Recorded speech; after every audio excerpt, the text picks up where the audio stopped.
അത് ആനയുടെ പുറത്ത് എല്ലാം ഈ കോയിനായിട്ട് അത് നോട്ടില്ലാത്ത കാലമാണ്.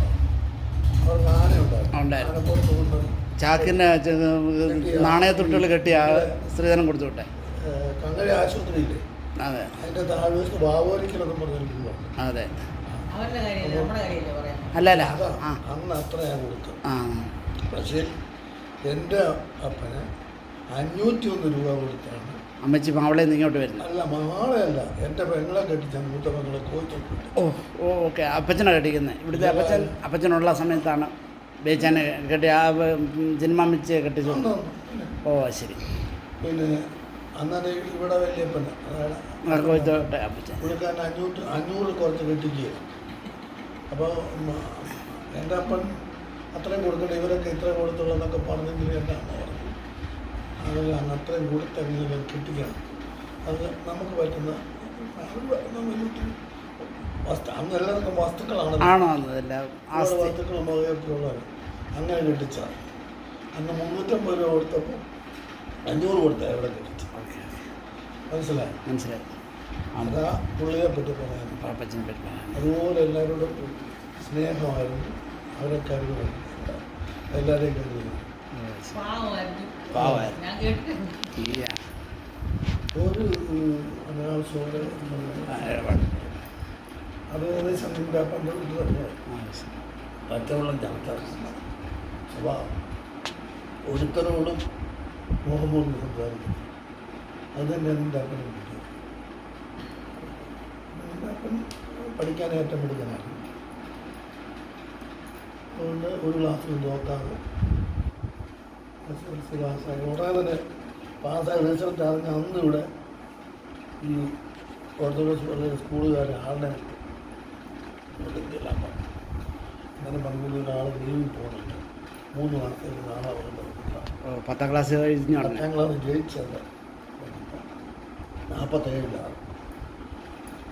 അന്ന് 3 മാസം പഠിപ്പിച്ച് 14 രൂപ കിട്ടി. മനസ്സിലായി. അവധിക്ക് പഠിപ്പിച്ചെങ്കിലും ശമ്പളം കിട്ടി, വേക്കൻസി കയറുമായിരുന്നു. ശമ്പളം അങ്ങനെ പുള്ളി തുടങ്ങി. പിന്നെ പുള്ളി അത് കൂടാതെ ഇവിടെ അപ്പം മരിച്ചപ്പോൾ ഇവിടെ വസ്തുണ്ട്, അവന് ചെയ്യാവുന്ന ബിസിനസ്സിന് വേണ്ടിയൊക്കെ സഹായിക്കാൻ പുള്ളി ഇത്തിരി കഷ്ടപ്പെട്ടിട്ടുണ്ട്. ചിന്നെന്ന് വെച്ചാൽ നല്ല സ്നേഹമുള്ള ആള്, എല്ലാവരെയും കരുതുന്ന ആള്, നല്ല പ്രാർത്ഥനക്കാർക്ക്. ശരി.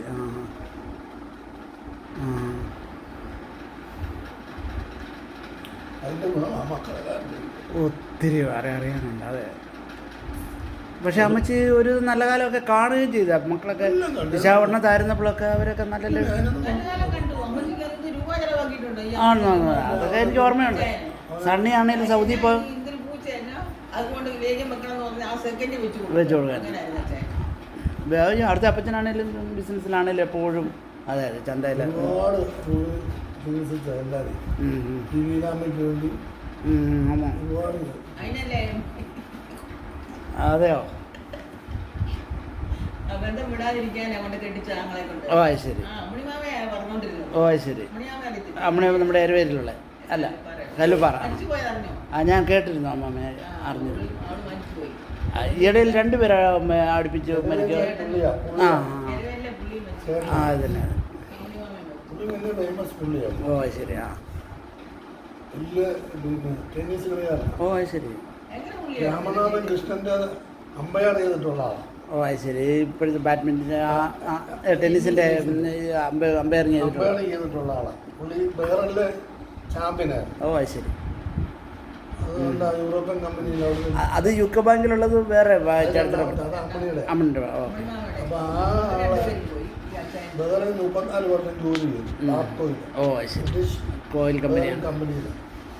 അവിടെ കഴിഞ്ഞ് പുള്ളി പെൻഷനുണ്ട്. ഇപ്പോഴും $600 പെൻഷൻ കിട്ടും. അത് കഴിഞ്ഞ് പുള്ളി ഇനി പോന്നു 34 വർഷം കഴിഞ്ഞു. അപ്പോൾ അവിടെ ജോലി ചെയ്ത് സഹായിക്കും. സൗദി അറേബ്യയിലാണ് വലിയ കമ്പനിയിൽ പോയി. അപ്പോൾ അയാൾക്ക് ടെന്നീസ് കളിക്കാൻ ആളുകൾ പുള്ളിയെ വെറും കളിക്കാൻ വേണ്ടി മാത്രം ഒരാളെ ജോലിക്ക് ഒക്കെ ജോലിയുമുണ്ട്. ഉണ്ട്. പുള്ളിക്ക് കളിക്കാൻ ഒരു റൂട്ട് വേണ്ടേ അതിന്. പുള്ളിയെ പുള്ളി അവിടെ 10-18 വർഷം അവിടെ ജോലി ചെയ്തു. അതാണ് പിള്ളേർക്ക് അവിടെ അതെ 94 വയസ്സിലാണ്. അതെ 94 വയസ്സുള്ളപ്പോഴും വണ്ടി ഓടിച്ചുകൊണ്ട് നടക്കുക. അന്ന് 94 വയസ്സിലാണ് മരിച്ചത്. ഇത്രയും സ്ട്രോങ് ആയിരുന്നു. ഭയങ്കര ബോഡിയാണ്. പൊളിയായിരുന്നു. ടെന്നീസ് കളിച്ച് നല്ല സ്പിരിറ്റ്, നല്ല ബാഹുവായി. ഓ ശരി. ഈ പറഞ്ഞത് വരെ വരില്ല അപ്പച്ചനെ പറ്റി അല്ലേ? മറ്റേ യൂക്കോ ബാങ്ക് മനസ്സിലായി. അത് സിംഗപ്പൂരിലെന്ന് പറഞ്ഞാൽ പുള്ളിയുടെ ചേട്ടന്മാരൊക്കെ സിംഗപ്പൂരിലാണ്. ഓ ശരി. ഇപ്പോൾ SLC കഴിഞ്ഞ് പുള്ളി അവർ സിംഗപ്പൂരിൽ പോയി. ഓക്കെ. അവിടെ കൊണ്ടുപോയി പുള്ളി ഇങ്ങനെ നടന്നപ്പോൾ പുള്ളിക്ക് യൂക്കോ ബാങ്കിലാണ്. യൂക്കോ ബാങ്ക് അന്ന് സിംഗപ്പൂരിലുണ്ട്. യൂക്കോ ബാങ്കിൻ്റെ അവിടെ ആ ജോലി കിട്ടുക. ഓ ശരി. ജോലി കിട്ടി കുറച്ചു കാലം കഴിഞ്ഞപ്പം എല്ലാവരും അവിടുത്തെ നിയമം അതെല്ലാം കഴിഞ്ഞ് നാട്ടിൽ പോകാൻ ഒരു ബാങ്ക് ജോലി കിട്ടിയില്ല. അപ്പോൾ സിംഗപ്പൂരിൽ അവിടുത്തെ ബാങ്കിൻ്റെ ആ റീജിയണൽ മാനേജർ ഈ മലപ്പുഴ പനവേലിലെ ഒരാളാണ്. ഓ അത് ശരി. മനസ്സിലായി. അപ്പോൾ ഇതെല്ലാം പറഞ്ഞ് പോവാന്ന് പറഞ്ഞപ്പോൾ അങ്ങനെ പുള്ളി കോച്ചാണ്. വലിയ പ്രായമൊന്നും ആയി. അപ്പോൾ പുള്ളി എന്ത് ചെയ്യുന്നു, നേരെ ആലപ്പുഴയിലോട്ട് ട്രാൻസ്ഫർ കൊടുത്തു. സ്ട്രേറ്റ് ഇന്ത്യയിൽ അങ്ങനെ പുള്ളി വന്ന് ഇവിടെ കയറിയതാണ്. ഇപ്പം യൂക്കോ ബാങ്കിൻ്റെ റീജിയണൽ മാനേജറായിട്ടാണ്. ഒരു ആദ്യം ഒരു ബൈക്കിൽ തിരുവല്ലേക്ക് അത് വേറെ കുഴി വീണത്. കേബിൾ ഞങ്ങളുടെ അച്ഛൻ ആശുപത്രി കിടക്കുമ്പോഴാണല്ലോ ആ കുഴി വീഴുന്നത്. അത് വേറെ. ഓ അത് ശരി. ആ ഓ ഏതാണ്ട് ഒരു ഓ ഞാൻ കേട്ടു. എല്ലാം കൂടെ എയർപോർട്ടിൽ നിന്ന് മോനില്ല, അവൻ ലണ്ടനിൽ പോവുക. അപ്പോൾ ഭാര്യയും പിള്ളേരെയും കൂടി പറഞ്ഞു വിട്ടുക. പുള്ളി ഒന്ന് റിസീവ് ചെയ്യുക. പുള്ളിയുടെ അച്ഛനെ അവിടെ ഉണ്ടായിരുന്നു. അവിടെ കയറി ഉച്ചയൂണൊക്കെ കഴിഞ്ഞിട്ട് പുള്ളിയും ഈ പറഞ്ഞ 34 വർഷം കാർ ഓടിച്ച പുള്ളിയാണ്.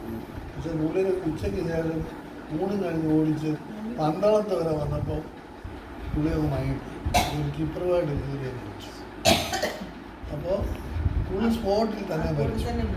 ആ സൈഡ് അതാ ആ ഡ്രൈവർ സൈഡ് ആ എഡ്ജ്. അപ്പോൾ അവിടുന്ന് ഇവിടെ ഇൻഫർമേഷൻ കിട്ടി. അപ്പോൾ ഞങ്ങൾ ഇവിടുന്ന് പെട്ടെന്ന് കാറ് വിളിച്ച് അവിടെ ചെന്നപ്പോൾ പന്തളത്തൊരു NSS മെഡിക്കൽ മിഷൻ്റെ ഹോസ്പിറ്റലുണ്ടെന്ന് അവിടെ വിറക് വരയ്ക്കകത്ത് ഈ സഫാരി സൂട്ടൊക്കെ ഇട്ട ആളുണ്ട്. അപ്പോൾ ഞങ്ങൾ ആ കാറൊക്കെ ചെന്നപ്പോൾ ഒരു കൂട്ടി പറഞ്ഞ് ഇതിലുള്ളവരെല്ലാവരും മരിച്ചു. അതാ ന്യൂസ് കിട്ടുന്നു. മറ്റുള്ളവരെ ഇവിടുന്ന് തിരുവല്ലയിൽ ആശുപത്രിയിൽ കൊണ്ടുപോയിട്ടുണ്ട്, പുഷ്പയിൽ കൊണ്ടുപോയിട്ടുണ്ട്. എല്ലാവരും മരിച്ചു കാണും. അതുപോലുള്ള ആക്സിഡൻ്റ് ആണ്. പക്ഷെ മറ്റൊരാരും മരിച്ചില്ല. അവർക്കൊക്കെ ചെറിയ എല്ലാവരും 3 ഒടിവ് 4 ഒടിവ്. പക്ഷേ ഹെഡ് ബ്രേക്ക് പിള്ളേരൊക്കെ ചെറുതാണ്. അതെ അതെ. അയ്യോ കൊള്ളാം. അത് പോയി എല്ലാം ഒന്ന് പുഷ്പയിൽ കൊണ്ട് അവൻ ലണ്ടനിൽ പോയിരിക്കും. അവൻ ഇൻഷുറൻസിലല്ലേ അങ്ങനെ പോയതാണ്. അതെ അതുകൊണ്ട് ഒരു അമേരിക്കയിലുണ്ട്. ഇപ്പോൾ അമേരിക്കയിലുണ്ട്. ശരി. അങ്ങനെ ഓരോ കാര്യം. അങ്ങനെ ഓരോ കാര്യം.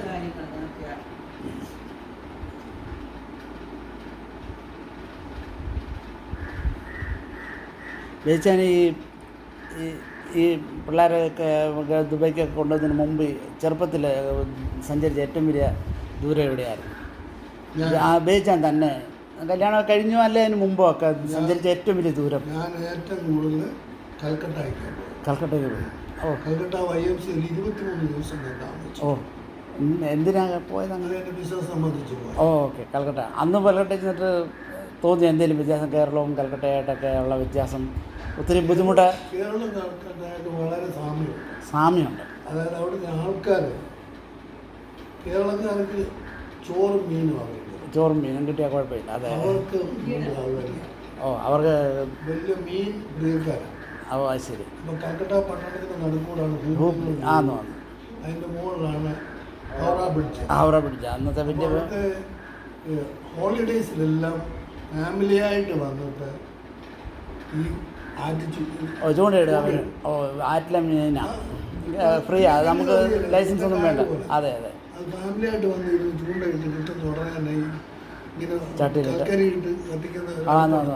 അതേ വെച്ച് ഉപ്പും മുളകും പോലും പെട്ടാതെ ചുട്ട് തിന്നുക. അതായത്